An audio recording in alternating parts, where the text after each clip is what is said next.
Well, sadly, our great state has been battered by heavy rain and severe weather patterns over the past fortnight. As we know, that has turned into heavy flooding right across the east coast. And our thoughts do go out to all those who have been impacted over the past 2 weeks. Now, the harness racing industry is one that has felt the toll of this. I mean, dealing with having to move horses through heavy flooding.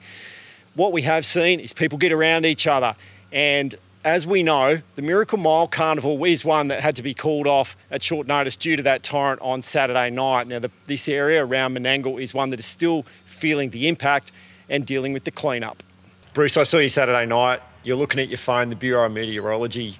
You were nervous, but it probably exceeded expectations, didn't it? Oh, for sure. Yeah, we were very nervous. We were watching it. We knew it was coming, but we certainly didn't expect that. I've said to a few people, we didn't really anticipate not running the Miracle Mile. That wasn't really ever in the equation. It was just a matter of, that's going to be a real problem for the people that are here and for the participants and things that would make it sort of a messy sort of night for everybody involved. But yeah, we certainly didn't expect the ferocity that we got sort of from that storm, and between the lightning and the level of rain that we got both then and sort of continued on in the days after as well.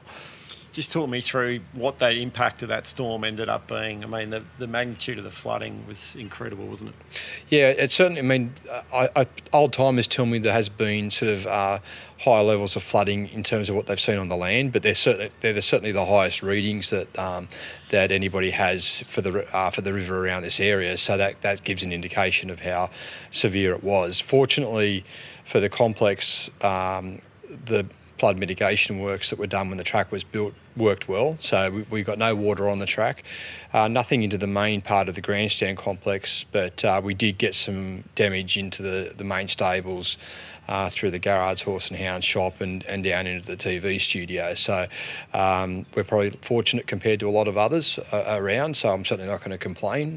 We could have been far worse than we were, but it's still got to be rectified, of course. A drone went up in the air and probably managed to capture the full scale of it. It's incredible to see, isn't it? Oh, it is, and that I found that really interesting because we're seeing what we're seeing coming in and out of the complex, and we knew especially around the viaduct how affected that had been, and we couldn't get vehicles in or out there for a couple of days, so we knew that was severely impacted. But to sort of see from the air how wide-reaching it was and how wide that river becomes, and we know it's there, but we don't normally see it. So it's at sort of 100 metres or so behind the track, and you don't just actually see it through the trees and things. But to see those aerial shots and just how wide that river had spread and all around us, yeah, it's certainly amazing shots. Now, this is one of those spots that probably gives us a really good idea of just how much water and how high it came up. As you can see, that clearance mark there, 3.4 metres. This is the back access to the track here at Menangle. And staff on Monday, when this was at its worst, when it was absolutely at its height, did some video just to give us an idea of how much water was coming through. Have a look at this. It is absolutely beyond belief. A horse race is one thing, but we're talking about a whole part of Sydney suburbia here, aren't we, that are impacted by it. A horse race is a horse race. We can rerun it, but it's the impact on the people in this community that must really be hard to kind of process. Exactly right. I mean, we've got some staff who've been affected personally in terms of that live locally, and many of us have been impacted from a travelling point of view. But you're quite right. We said that we can put the Miracle Mile back a week. We can run it again, and yes, there's inconveniences. Of course, we've got people from interstate and things that are affected by that, but you look at what's happening here locally, particularly around Camden, have been really severely impacted through the main street, and again, levels that they've never seen before, and all the way up the north coast and into Queensland. Albion Park severely impacted, both in terms of the track and the facilities there. So yeah, whilst we didn't want it to happen, certainly compared to others around us, it is a race, and we'll be able to run it this Saturday. Now have a look at this. This is the paddock next to the access road, which goes up to the training centre here at Menangle. To give you an idea of the sheer volume and density of the water that came through here, this is the tree line. As you can see, about halfway up, well over my head, there's a mud line, a water line, which shows just how much water came through here. It is incredible. Morris, you're the point of contact for so many people in the industry that have been doing it so tough through these floods. They are just heartbreaking stories, aren't they? They're terrible. They talk about unprecedented event. Well, we've had them for the last couple of years. We've had COVID, we've had the bushfires, and now we've got these major flooding events, and the stories that are coming through are dead set heartbreaking. Yeah, and we're seeing photos, videos, first-hand witness accounts of what they're going through. And I mean, an industry like the equine industry really does need support at a time like this, don't they? It does. It's not only the people, but their horses for sure.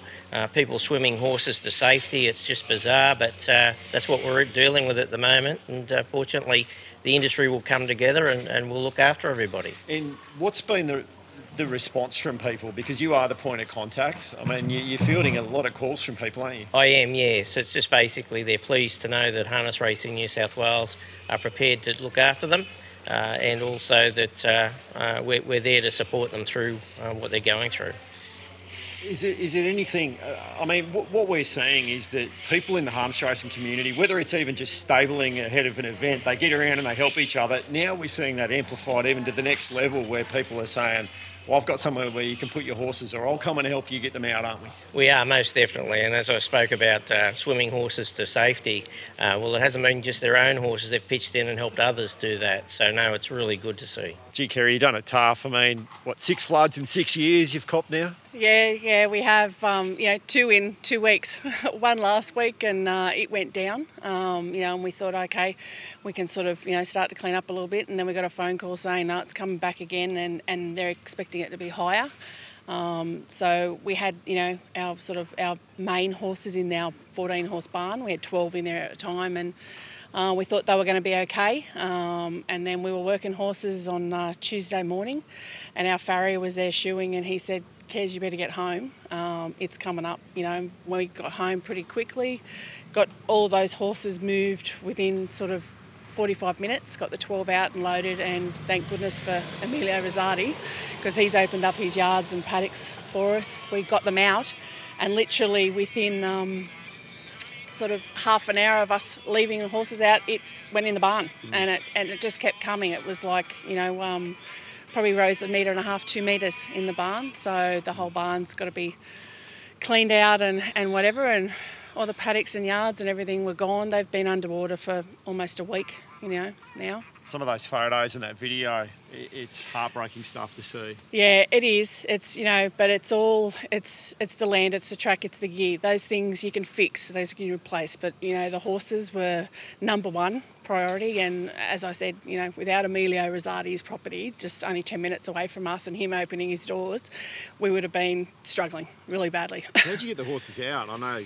you and Mason Beresford to get in and pull some out? Yeah, we last week we had there was a day that it come up really quickly. We didn't expect, we were finished working them, went up inside, had some lunch, and then looked out the back, and it was starting to come over the track and the paddock. So we rounded the boys. We've got Leighton Green as well, and our son, and Tony's been helping us, and another guy that works with us, Sam, who does the maintenance normally.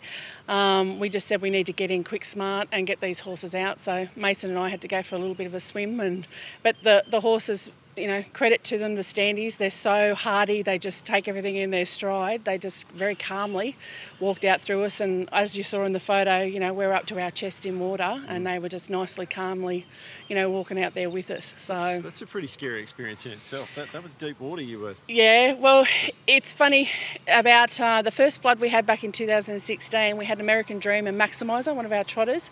First flood we'd ever experienced, and we didn't expect it. I got a phone call from Elin Olsen that was working with us at the time. She was over at Leppington, and she said, are you guys all right? And I asked why, and she said, Menangle's flooding and they're expecting, and Picton's under and everything. I went down the back and I found Maximizer and American Dream up to their chest standing at a gate.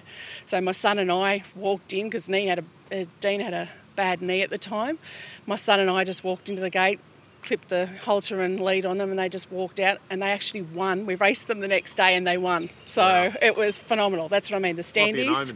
Yeah, I don't want to go through that to win, I'd rather not go through all of that. But we're fortunate because our land is, yes, it's in a gully and it's not great that it floods, but we've got access to get them to higher ground. Our home's okay, our home wasn't touched. Everything that's been affected, we can fix, we can replace.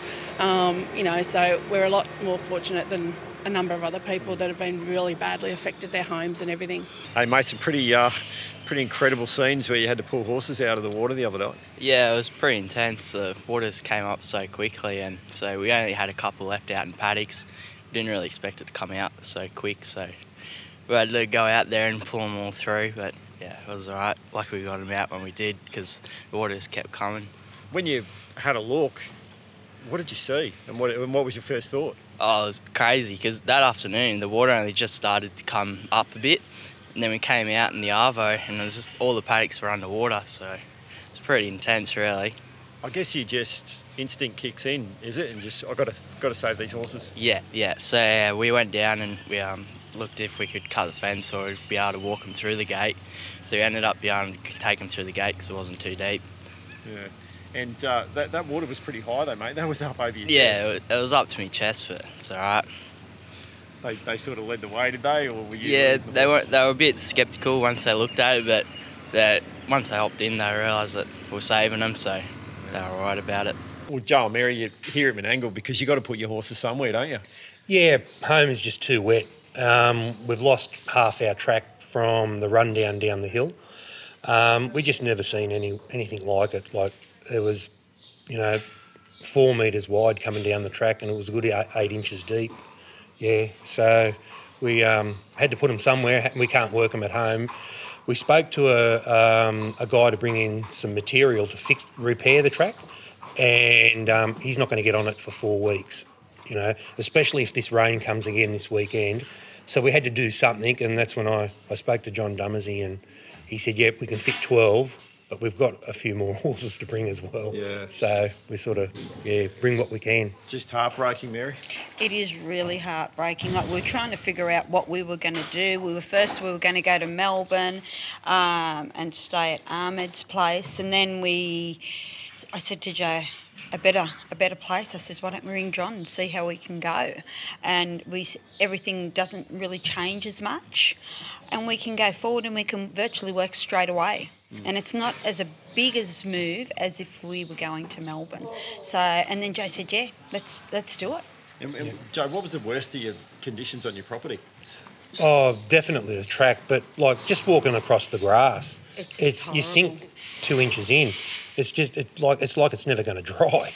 But the track is the worst, and the stables are just so wet. The divots everywhere where we walk, the divots are horrible. Like, we can't even drive the car over it. It's that bad. Yeah. And your horses had literally mud up to their knees. Yeah. And I've never had mud like that in the stables. Never, ever have we ever had mud like that. They've always been on top of the ground. The poor buggers, it's just so wet, they're sinking.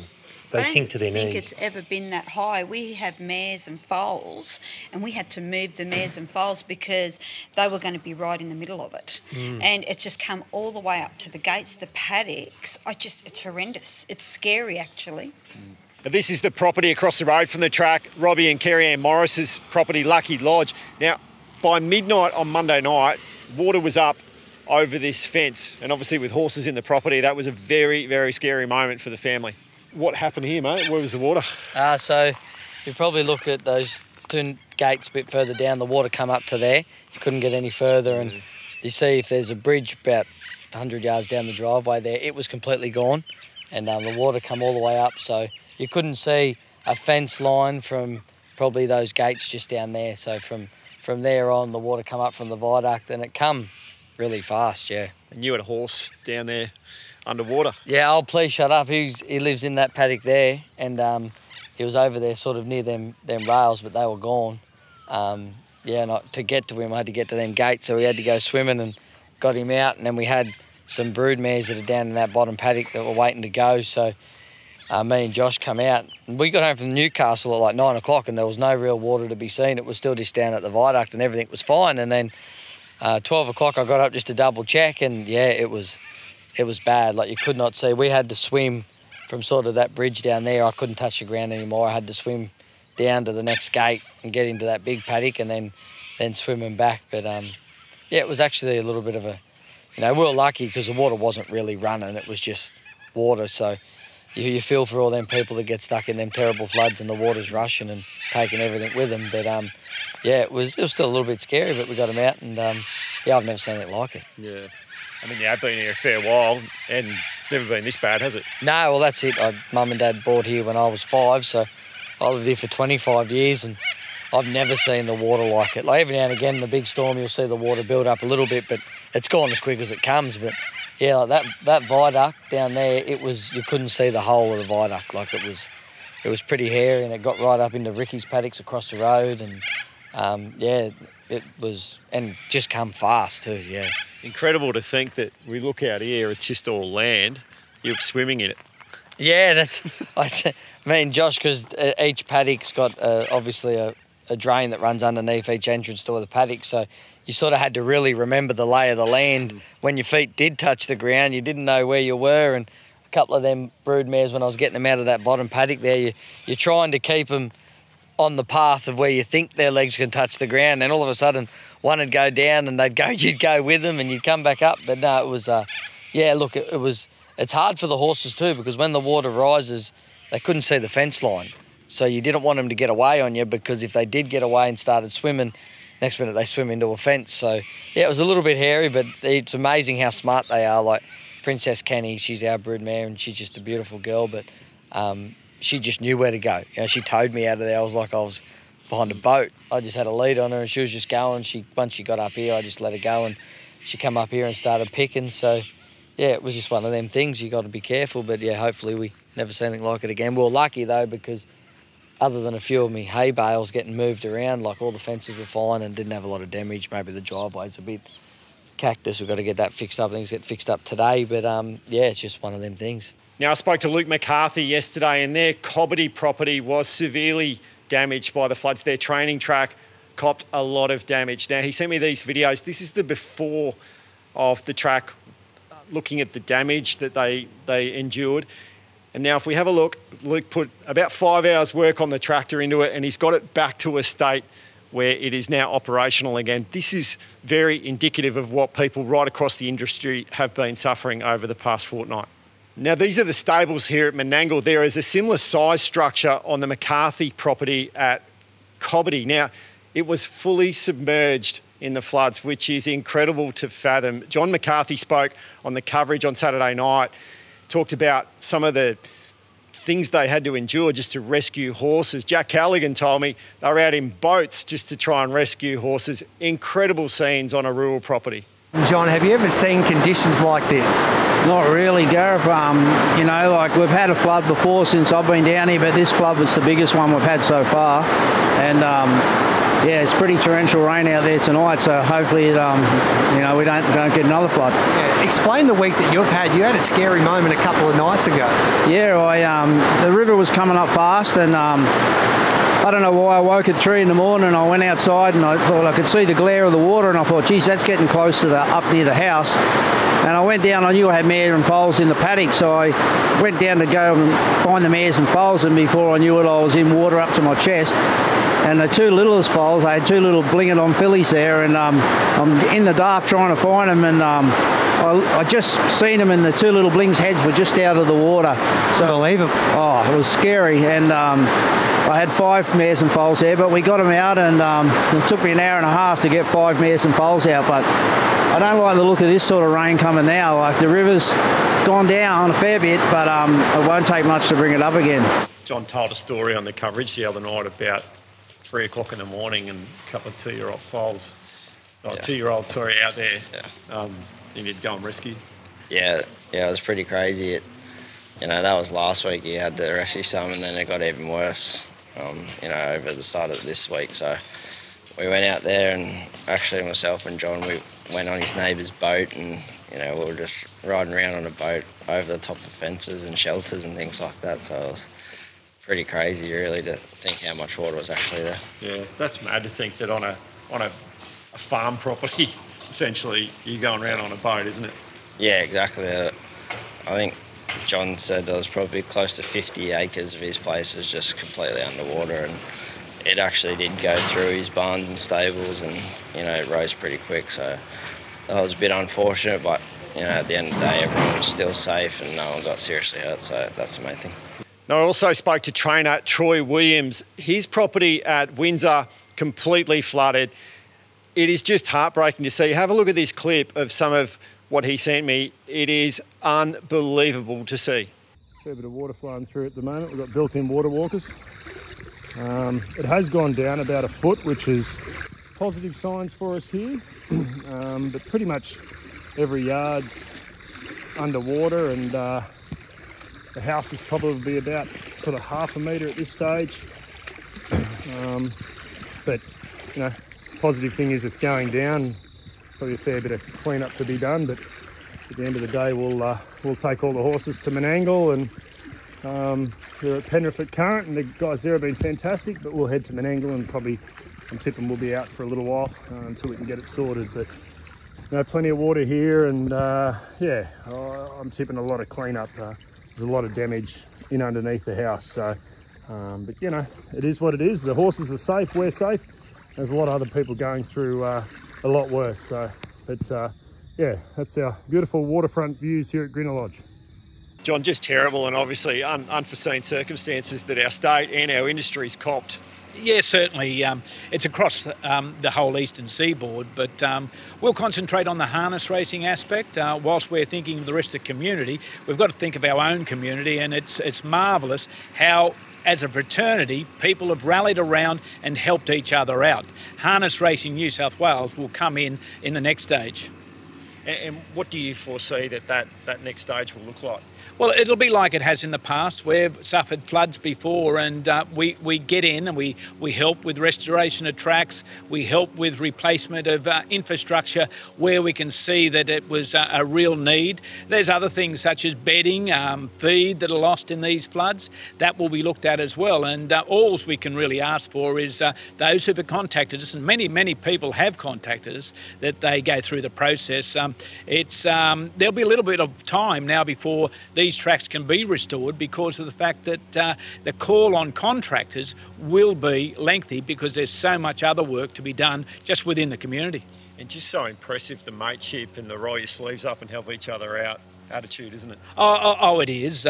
It's not like me to go down and swim into the water and try to help anyone. I'm thinking of them, and so is the rest of Harness Racing New South Wales. Morris Logue has been on the phone non-stop. Yeah, I've been on the phone non-stop as well, but it's we can't actually do that sort of work, but what we can do is help after the event. Yeah, and just the way trainers, drivers, anyone involved in this industry has just got in and helped each other out and provided shelter for horses or helped rescue horses. Yeah, well, and that's the case. Whether it was in the training centre here where we took in extra horses, and I must mention John Lovell that was doing a shuttle service between the only access into the property and the training and the stables themselves. He did that off and on. He was up all night looking at things. Then you've got other people. Troy Williams moved his horses into Penrith Paceway, and Tash did a wonderful job there. And the McDowells, they've been underwater more than once in the last couple of years. They were able to go to the Rosati property. So everybody pitches in where they can, and we help as much as we can. The real work will happen now afterwards. There's a lot of damage. We've seen the damage. We will restore where we can, and we'll seek government assistance where we can also.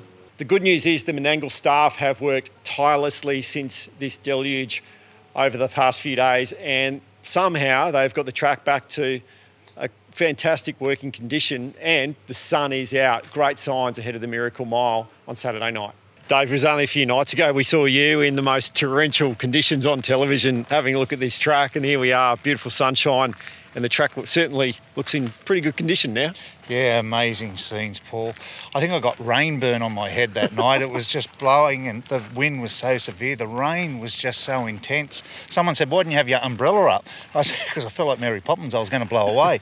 But yeah, just amazing scenes. I've never ever seen rain like that. That was just incredible what happened there on Saturday night. Just amazing to think that we somehow all got through it, and here we are today, ready to rock and roll this Saturday. How bad did the track get? I mean, we've seen some pictures where it was fairly corrugated. Yeah, amazing. the corrugations here wasn't from the Saturday night. Saturday night was intense. Monday night, as we've seen throughout all of the Camden region and stuff like that, the amount of rain that came through the place, we had 4 inches of water go through the stables. It was in the studio. It was in the steward's room. And you know how elevated the steward's room is. It went through all the boys' meal rooms. So we've got mud and that. We had 6-7 inch corrugations here yesterday, Wednesday. Amazingly, somehow they were still able to work on the outside of the track, but Jimmy's been able to turn this track around. That we've got to this situation now today that we've actually trialled here on Thursday, just had 5 trials. We've still got a few issues with some timing and stuff like that, but the track's just come up outstanding. I just can't give enough credit to James and his crew. How much work has gone into this? Because, as you said, it's in outstanding condition right now. How much work's gone into it over the last few days? The boys have been working overtime, but this is their love. They enjoy the challenges sometimes, and this has been a real challenge to them. Yesterday they were on the track for 10 hours. They left here at dinner time. They were here again at 5:30 this morning. The track lights were on for anyone that wanted to work on it. They'll be here all day. There's still a lot of fine tuning and trimming to be done. But they were running 56s and 55s today at the trials, the 2-year-olds, so track will be ready to rock and roll come Saturday.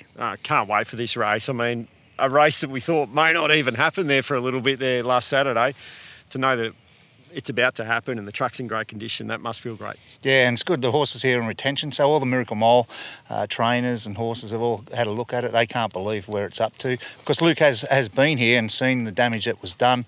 He worked his horses here yesterday, along with Mac Dan. They all worked really well, but that was on the outside of the track. They come here today and they're just blown away by how well the boys have done to be able to turn this track around. You must be so proud of the work that your staff has put in over the past few days to make sure that this race can go ahead this week. Oh, for sure. And it's one thing that people putting the work in, but it's the attitude. It's like they are so passionate about this, and it is our big event, the Miracle Mile. So people like, from leading from the top, from David Watson as the racing manager, but then your James Changs, your Owen Mulligans, and Darren Beavers, the guys who are here day in, day out, for their big event to be affected like this. It's almost personal for them, and the way they've just got stuck in from making sure the trainers can still use the complex. Like, so from Sunday we had trainers back out here on the track on Sunday training, so to make sure that was safe for them to do that. It wasn't racing standard, but it was sufficient for training. Getting the lights on at 4 o'clock in the morning so the trainers can get out here and train before they were going to work. Our guys needed to get onto the track at 8 o'clock in the morning, so they wanted to give them some time to train before that. So working in with these guys as well, but primarily making sure that the track is at the standard it has to be for a Miracle Mile. These are chronic and unprecedented times. What we have seen is the harness racing industry has this beautiful ability to get around each other and help each other out. If you do need help though, please don't hesitate to get in touch. We're here to help if required.